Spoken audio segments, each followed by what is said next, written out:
Jim Blocky, Real at Aid. Today's vlog is about toxic masculinity. Really? Tucker Carlson had a crazy guest on his show on November 11th. Her name was Kathy Aru from Catalina magazine, and she was just enlightening the world as to why there were so many mass shootings and murders going on in America. She said it was, now get this, listen carefully, because of toxic masculinity. Yeah, you can't make this up. You know, she said that women were so much better than men, so much nicer, so much smarter and more sensitive, and so much stronger than men, and we can't deal with it. She also told us how white men, and now men in general, they're afraid we're losing our masculinity, and this causes us to lash out. So we go buy a bunch of guns and commit these mass shootings. Now, she spotted off statistics about how men committed almost 80% of the crimes. Well, before we lost our toxic masculinity, what was the percentage back then? I think it was a little bit more than 80%. Yeah, it was. And in the last 25 years, of the 90 mass shootings, 88 were committed by men. Well, 26 years ago, how many of the mass shootings were committed by women? She didn't mention that.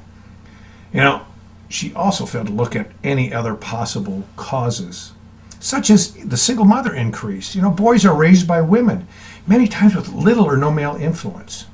How many male teachers are there in elementary schools? Not many.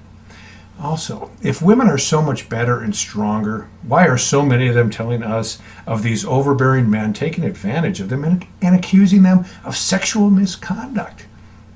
I mean, if women are so much better and stronger, wouldn't they simply rise above it and express how it was just the inferior sex trying to be something they are not?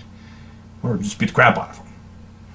You know, and it doesn't really, if this has nothing to do with rape, this is talking about sexual misconduct kind of things. Now, I don't know if you're familiar with the movie Behind the Candelabra. It was about Liberace. Michael Douglas and Matt Damon were the stars. You know, I was asked to audition for a part, and the talent agent and the one in charge of these extra bit parts for the movie, they proceeded to kind of manhandle me. You know, I mean, they were rubbing my chest, they were rubbing my butt, and they were telling me how I belonged in a uniform. For the movie, of course, I'm sure. Now, did I feel a bit uncomfortable? Yeah. Did I feel they took a few liberties? Undoubtedly. Did I go home and take a shower and tell my wife how dirty and misused I felt? Of course not. Did I feel like a piece of meat? That's what actors are. We're all a piece of meat. Did I need to have counseling or need time to gather my thoughts and recuperate? No. I'm a man, and we handle things differently, and that's a good thing. Men and women are different. We are equal, but we are different. You know, if they would have grabbed or groped my genitals, that's a different story. I'd have put them down.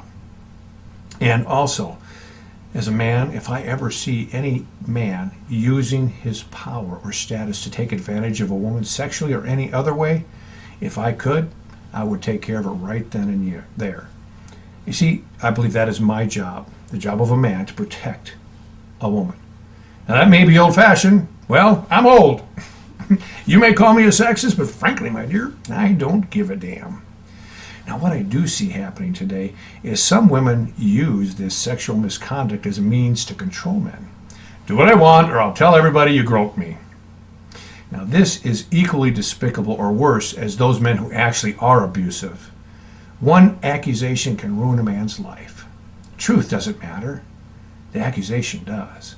And the point I'm trying to make is that Kathy and her toxic masculinity theory is just some wannabe man trying to elevate herself by downgrading men.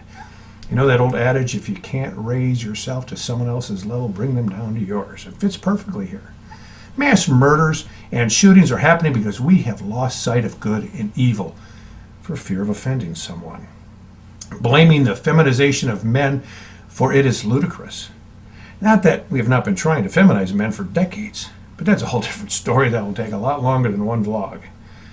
What we have done is take good out of our schools and replaced it with tolerance, apathy, and overemphasis on self-worth, better known as ego.